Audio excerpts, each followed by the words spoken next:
Hi,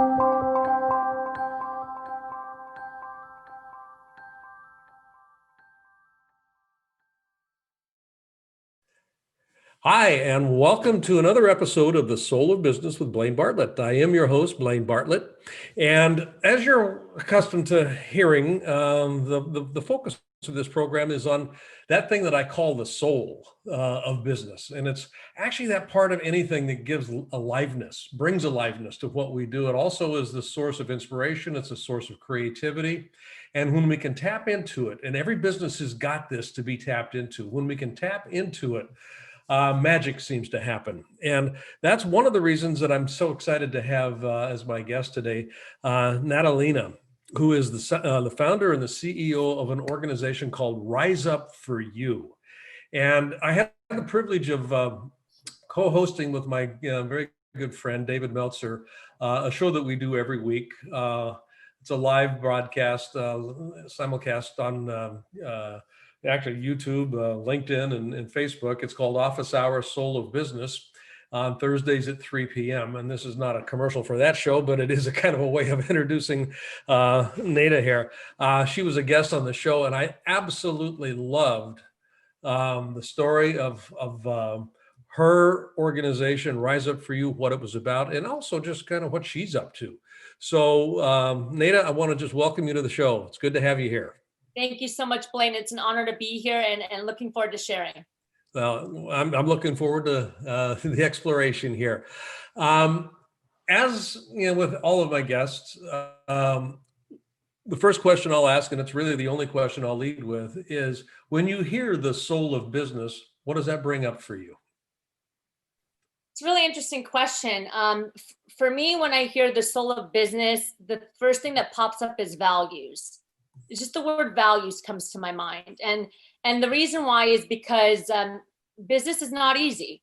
Running a business isn't easy. Being in a business isn't easy. And if you really don't have that core set of values that you go in with, then you can quickly be out of alignment with what you're doing. And you can lose the business, you can drop the business, it can turn into something that you're not excited about anymore. And so I think it's really important to have these core values that are really something you commit to, and the business will lead accordingly. Yeah. Now, I love the focus on values, and because it opens up for me an interesting exploration. Because a lot of times in my experience, people will confuse core values with things that we value. Yes. And there is a distinction between those things. We value money. We value, nice things. We value stuff. Yeah. But values are something that is a different animal entirely. And your organization, Rise Up For You. You're as an educational motivational company. One of the things that you focus on is a company's culture.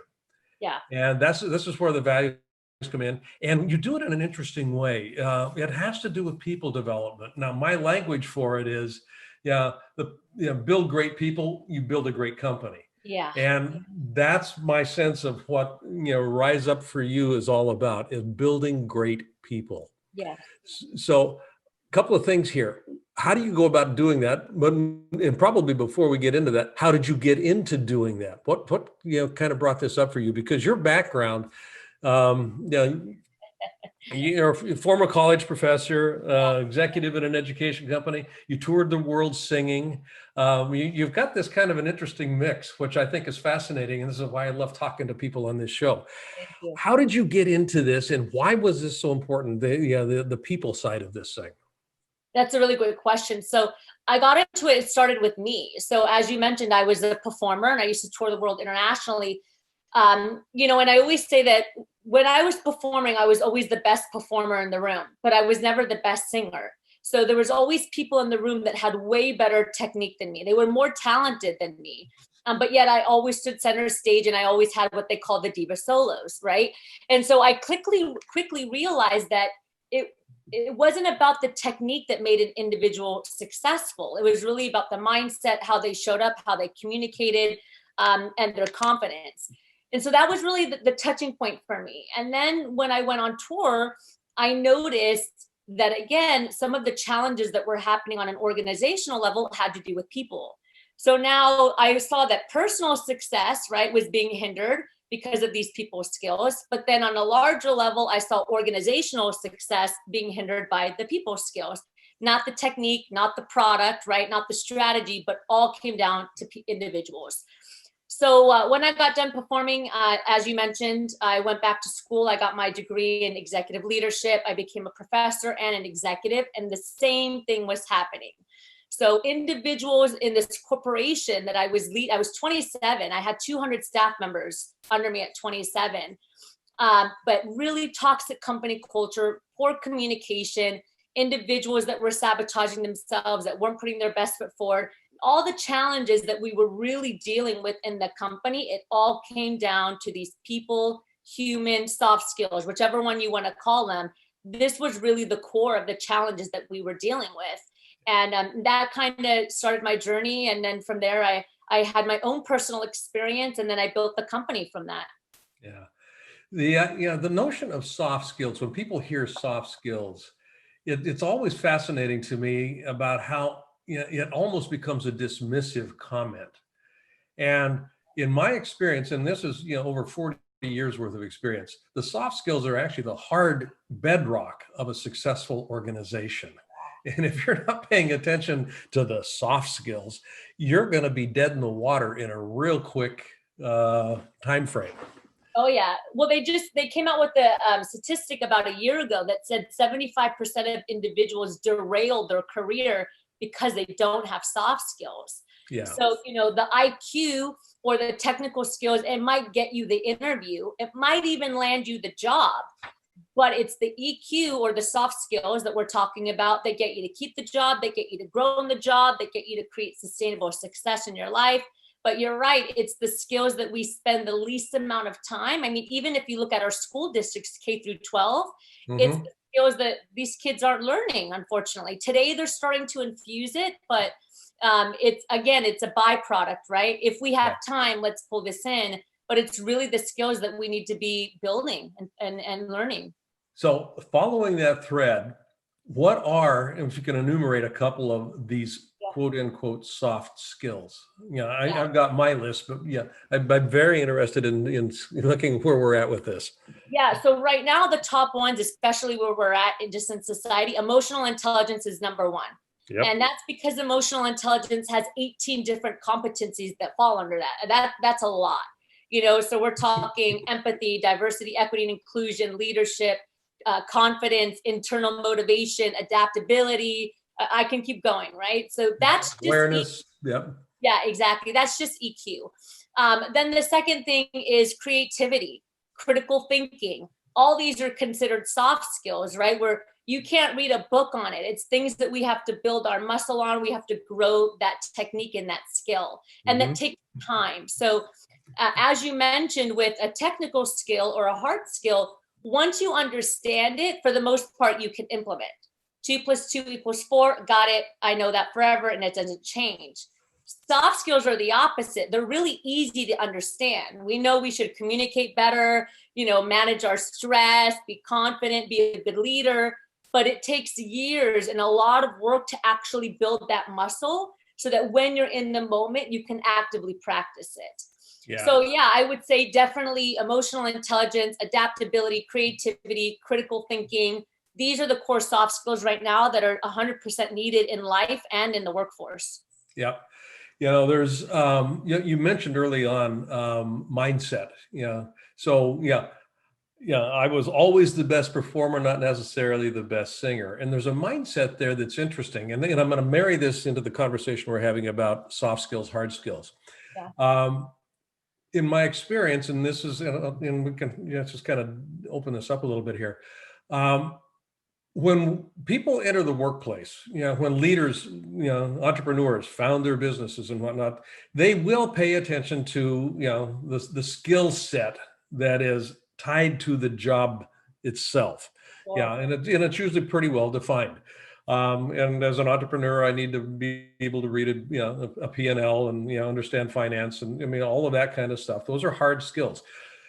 The mindset that brings into focus here is the distinction between being a professional and being an amateur. And in my thinking, and actually in my experience, many of the leaders that I coach are actually amateurs in the way that they approach the activity of leading. They don't do what it takes as a leader that a professional would do. And the professional will pay attention to the soft skills, knowing that that is really where everything happens. A professional will do whatever it takes when I need to do it to come back to understanding. And this is why being the best performer is different than being the best singer. Right. You know, you've got the best, so you start focusing on stage presence, you start focusing on, any of the number of other things that you focused on as the best performer. So that distinction between being an amateur and being a professional, can you talk a little bit about that in terms of, Rise Up for You? Just kind of how would you do that? Because I got a hunch that you're actually paying attention to that. Yeah, we are. Well, I mean, it's really the difference between being sloppy, right? So when you say amateur in my brain, it's that sloppiness of I'm going to do part of it. I'm going to do part of it, but I'm not really going to do the work that's needed to create sustainable transformation. Where the professional comes at it from a more big picture point of view, right? And that's kind of how we work with companies as well. As we're going to look at this from the big picture point of view. So not only is it helping yourself, but how can it permeate out to help others? And that's really the difference when you say amateur and professional, is the amateur is going to do to some extent what it takes, but never use that full potential, right? Just to where it feels comfortable and good. But the professional is going to keep refining and keep refining and keep refining until it's seeing those outcomes and those results. And that's what makes someone professional, is that they know that it's not going to be perfect, but they have that growth mindset, as you mentioned, the mindset, to keep working on the strategy or the system so that, again, big picture success happens. Yeah. The idea here, an amateur will organize what they're doing with comfort as the metric. Do I feel comfortable doing this now? I mean, I think of myself as a golfer. I am an amateur golfer, but I'm comfortable with the swing and whatnot. I'm scratch, not a chance. So a professional will do what they do with excellence as the mindset, which puts me in a position of having to be uncomfortable almost on a daily basis. 100%. I've got to do things. I get up at 6 a.m. in the morning and I do my, my 5-mile run. Not because, I want to get up in the morning and do a 5-mile run, but because in terms of excellence, that's what I need to do in order to be fit to do my job. All those sorts of things. Yeah.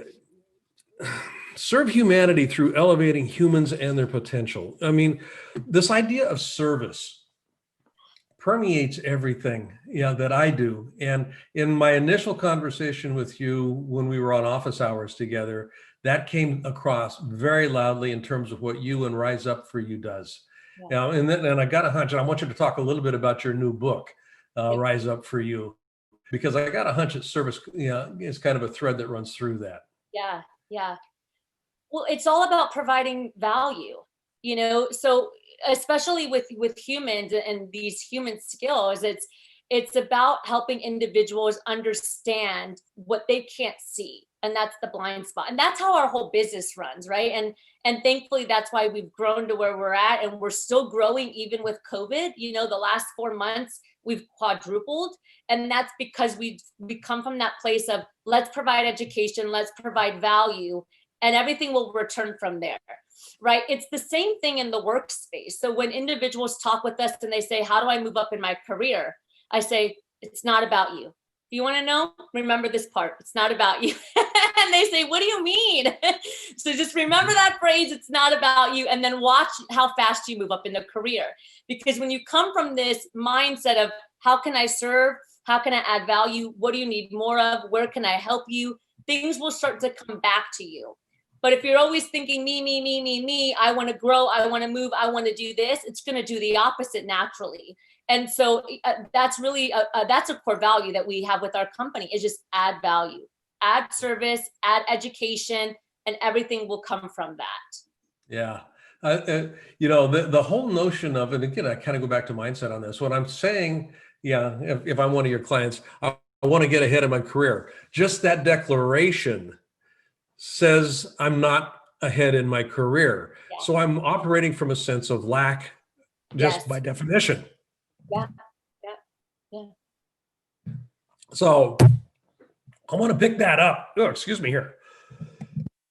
Yeah, I mean, you're right. It's that abundance mindset versus the scarcity mindset, right? That we come into play, and being able to really transfer that as, again, big picture. How can I contribute to the betterment of an organization, to the betterment of a company? And from there, it will come around big picture to then support and give back to you, right? I mean, I remember when I was performing, I always stood center stage, but I still was one of the only performers that would walk up to the big boss and the director afterwards and say, what can I do better? And is there anything else that you need from me? And they thought I was crazy because I was the top performer. I had all the roles, and I was still coming up and saying, what can I do better? And what do you need from me? Right? What do you need from me? And just as a cast, as a group, how can I help you? How can I help you? We're going to come back in just a minute here. I want to take a real brief break, but I want to pick that thread up when we come back because it's about feedback, being the breakfast of champions. Okay. I want to thank you for listening. I want to also invite you right now to go to blainebartlett.com. And on that site, which is my personal website, you'll see services up on the top menu. I'd like you to click on Leadership Mastermind. Now, why I want you to do that is we have structured a mastermind program that is very unusual and it is very powerful.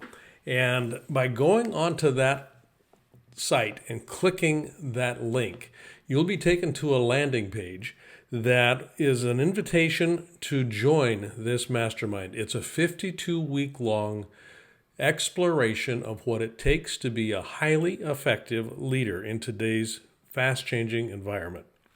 You won't regret it. And if you've been liking what you've been listening to on these Soul of Business podcasts, how does one become a leader that can keep connection to the soul of business? That's what we look at. That's what we're about in this mastermind program. So again, go to blainebartlett.com and click on the services link, and there you'll find the link to the Leadership Mastermind program. Look forward to seeing you there. Thanks for listening to this little commercial, and now back to our show. Hi, welcome back. This is Blaine Bartlett. You're listening to the Soul of Business with Blaine Bartlett. My guest today is Nada Lena. And when we left, we were talking about feedback. We were talking about what she did when she was a performer in service of the greater good for the organization that she was a part of. And that's the whole theme of Rise Up for You. And then, and when we start thinking about how do you access the soul of business, how do you access the soul of anything, a large part of that has to do with recognizing that we don't do it by ourselves. That champions are built based on feedback. Professionals are consistently and continuously looking for feedback about their performance and how they're contributing and then the impact that they're having. So, could you talk a little bit more about the way that request for feedback was received when you made it, particularly when you were touring?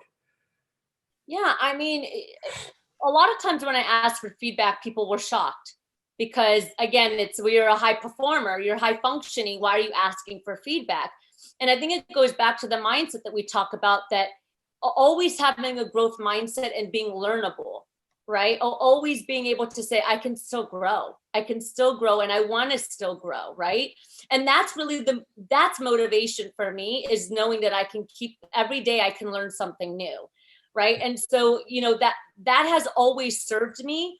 Even when I was an executive, even when I was a professor, the question was always, what do you need more from me and how can I support, so that not only am I growing in this, but we're all growing in this, right? And that's fundamental. And I always say, that's the thing about entrepreneurship, is being able to have that growth mindset, to keep growing, to pivot, to adapt, to try new things, and to put everything that you have in what you're doing. And I also believe that even if you're not an entrepreneur in the sense that you run your own businesses and you have, be that way in a company. So even if you're in a corporation and you're not self-employed, think like an entrepreneur in a company, because that's how you grow, is by providing service. You run it like it's your own. You see big picture, you ask for feedback, and you're constantly looking at how can we make things better? Yeah. How can we make things, regular listeners to the podcast have heard me say this before. The purpose of business is not to make a profit. Profit will come if you're doing things right. Purpose of business is to uplift the experience of being alive on this planet, to enhance the experience of living on this planet. So this idea of asking for feedback in the context of impact, in the context of how are we growing and how can I assist in our growth, that by definition taps into that energetic of soul that we talk about. And I've got to be tapped into that myself in order to ask that question effectively and authentically. Yeah. And that was one of the things that struck me when we were first introduced, was just how authentic you seem to be. I mean, it's kind of like, what shows up is who I get. Yeah. And that's a big deal. That really is a big deal. I think I know. So I'm going to say this confidently. It comes down to confidence. And that's a soft skill that is highly underrated. So about 82%, and we've done a lot of research around this, and my book is highly circulated around this, but 82% of professionals, they struggle from confidence, self-confidence. And confidence prevents you from taking action, because confidence is all that monkey chatter that comes into your brain that says, are they going to like me? Am I going to be good enough? Is it going to be perfect? The imposter syndrome, self-doubt. And when you are able to build confidence on what I call a macro level, which is the internal level, then you show up at your best for you. You have a set of alignments, you had values, and that's what you get, right? So when you say that, it's because I have a macro confidence where for me, I'm just going to be my best self, and hopefully it's received well. And then if it's not, then we go from there and we work it out. Yeah. Right? But the only way you're going to get to where you want to be is by doing it with integrity. And you have to have integrity with yourself first. Yeah. So if you don't have integrity with yourself, then you're going to make decisions that are not going to be in alignment with you. And you're going to be making decisions for other people first. And then it's going to take you out of your zone. And when I say zone, I mean your genius zone, because we all have a comfort zone, an excellent zone, and then we have a genius zone. And that's where you're in the flow. And when we make decisions based off of other people, then it's really hard for you. So there's macro and there's micro confidence. So I'm just going to say this really quickly, and if that's okay. Micro confidence is what most people have. It's when you're confident in a competency. So I'm confident in speaking. I'm confident in coding. I'm confident in my career. I'm confident, in my job title, in my relationship, in the people that I'm around. But the challenge with that is that that's external and it's not sustainable. It can go away in a second, just like we saw with COVID-19. Right? So COVID-19's here, all these external things changed, but because so many people identified themselves and they saw themselves as these external things, when they fell apart, they lost themselves. They lost their identity, they lost who they were, they lost motivation. When you build a macro confidence, which is a soft skill, then that's a confidence in yourself that says, no matter what happens around me, I still have the mindset that I can grow. I can adapt. I believe in myself enough to understand that I can build a new skill, that I believe in my ability, that I believe in A, B, C, and D, and that's sustainable. But too many of us have the opposite, and that's really the challenge. And so that macro confidence is very key. And I've worked a long time to have macro confidence. I had an amazing parents that taught me macro confidence. And I'll tell you, I know we're on the soul of business, but just to be transparent, like both of my parents died before I was 31 years old. And the macro confidence is what got me to keep going and to keep moving forward, because I understood that there was a deeper connection that's going to help me be successful in life, not just in the job, but in life. And I always say that that's the greatest tragedy today, is wasted human potential. And it starts on that confidence level. Absolutely. I love the way that you make that distinction, micro and macro confidence. Above the Oracle of Delphi in Greece, there is the Greek phrase, know thyself. Yeah. And in order, you mentioned the word identity. When you think about this, there are two questions that are continuously operating in an organization at the individual level. And those two questions are, who am I and where do I belong? And whenever change is introduced into the system, those questions come into play. Who am I? Where do I belong? So somebody says, that's not my job. That's a reflection on their sense of who they are. And then where do I belong? That also comes into play here when you start asking people to shift positions, in terms of accommodating a shift in the macro environment where we now have to do different things in a different way. I'm interested here. You mentioned that Rise Up for You as an organization, you've actually quadrupled your revenue structure here in the face of COVID. And I've got a hunch, just in the way that you're talking about this, that it wasn't the micro stuff that was being paid attention to. It was your ability, your confidence in yourself, and your team's ability in themselves that allows for what we're euphemistically calling a pivot now to take place. And I love the phrase that you understand what I can't see. I don't know what the future looks like any longer. Right. So how do I understand what I can't see? How do I know what to do when I don't know what to do? I have to be able to know myself well enough to be able to have confidence that I will land on my feet. Yes. That's what I'm hearing you say about this. Absolutely. Well, the reality is it takes just as much energy to stress than it does to find a solution. Absolutely. Yeah. Duh. So when that happened, and, so just so you know, there was about 30 speaking gigs that I had coming up in March, first part of April, one of them with Google, right? And within 1 week, a couple of days, all those went away. Okay. Mm-hmm. And a lot of our corporate training. So when we go in and we work with companies, we go on site, we do corporate trainings. Yep. Those all went away. And so it's that confidence, it's the soft skills, it's the growth mindset to say, okay, I can either stress and panic and go into that mode, or I can go into solution mode, but they're both going to take the same amount of energy. So I might as well go this way, which is the solution. So within 1 day, I just sat with myself and I said, okay, how can we make this work? And what are some tools that are out there that we can grab onto and keep moving forward? And that's really all I did. So I figured out, okay, let's grab some tools, and now let's just add value.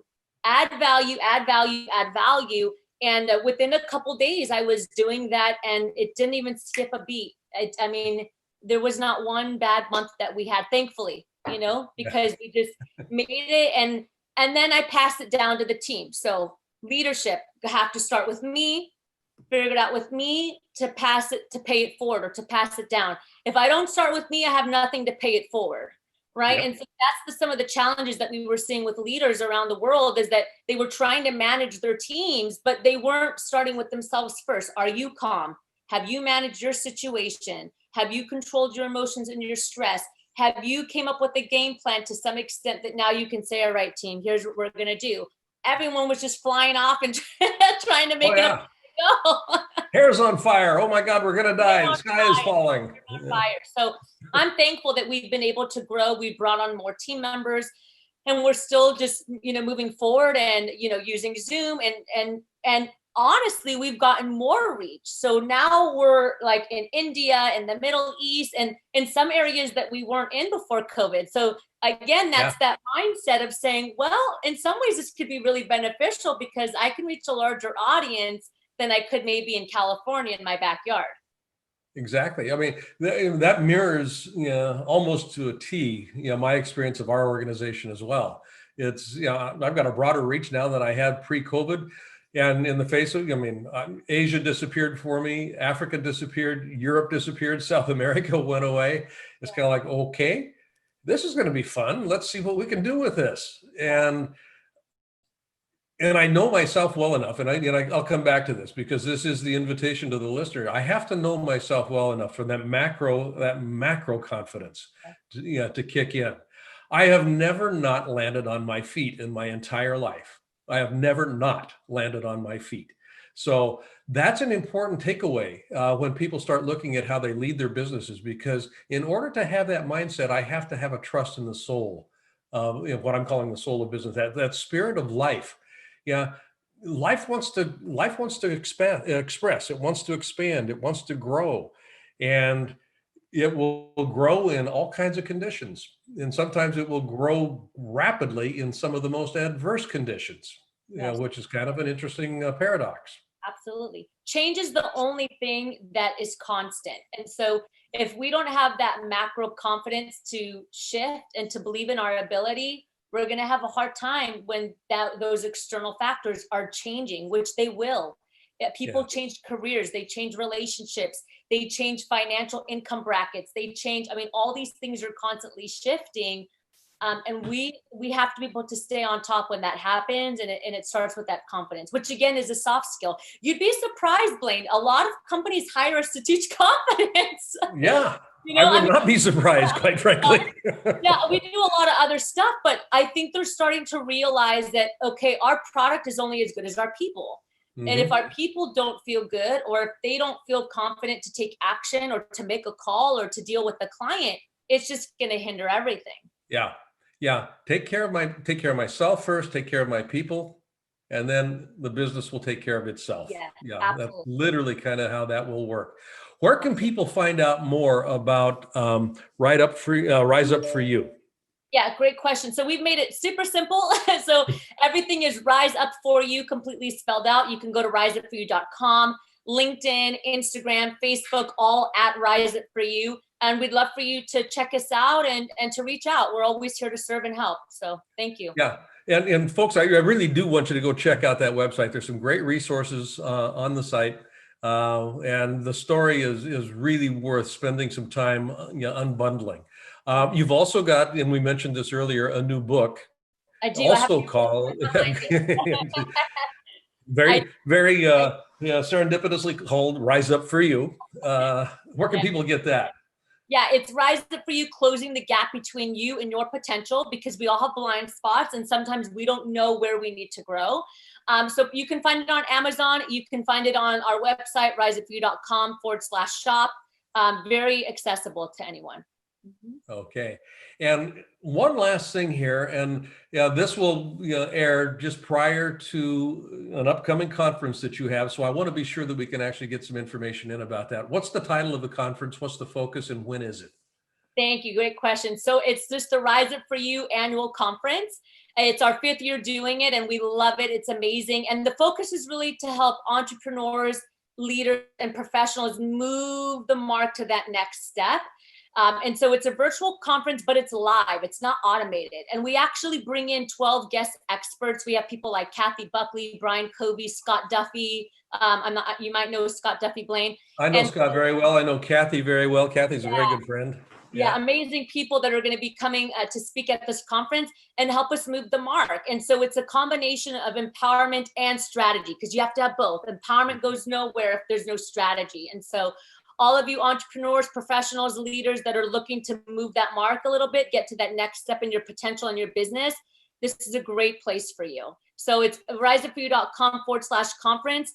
And I'd love to give your audience a discount code, Blaine, if that's okay. I could send it to you, and we'll give all of your audience 50% off our tickets. Oh, that's great. Okay. And it's November 6th and 7th. Yep. November 6th and 7th. And it's a virtual conference. Okay. Why don't you, what is the code? If you have that real quick, we'll just kind of. Rise Up 50. Rise Up 50. Yeah, super simple. Okay, right. Rise Up 50. Okay. Yeah, that way it's, that way people don't have to go to the. Yeah, absolutely. And you can just go to our website, riseupforyou.com/conference, get all the information there, and then code Rise Up 50, and it'll give you that 50% off. Beautiful. Okay. Guest today has been Nada Lena, CEO and founder of Rise Up For You. Nadia, thank you so much. I mean, this has been a great conversation. I've loved it, quite frankly and personally, and I knew it would be good when I saw you on office hours when we had the brief conversation there. I'm glad we could expand it a little bit here. So again, thank you for being on. Thank you, Blaine. I appreciate it. It's an honor. Yeah, we'll be talking. You take care. This is Blaine Bartlett. You've been listening to The Soul of Business with Blaine Bartlett. And real quickly, you can find out more about what we're up to and what I'm up to at blainebartlett.com. And if you're interested in the Mastermind program that I've mentioned before, you can find out more about that by going to, again, blainebartlett.com and click on the upper side of the website there where services are noted, and you will see the Mastermind link. So hope to see you there. Have a good evening, good day, good morning, wherever you're at right now, and we'll see you on the next episode. Take care.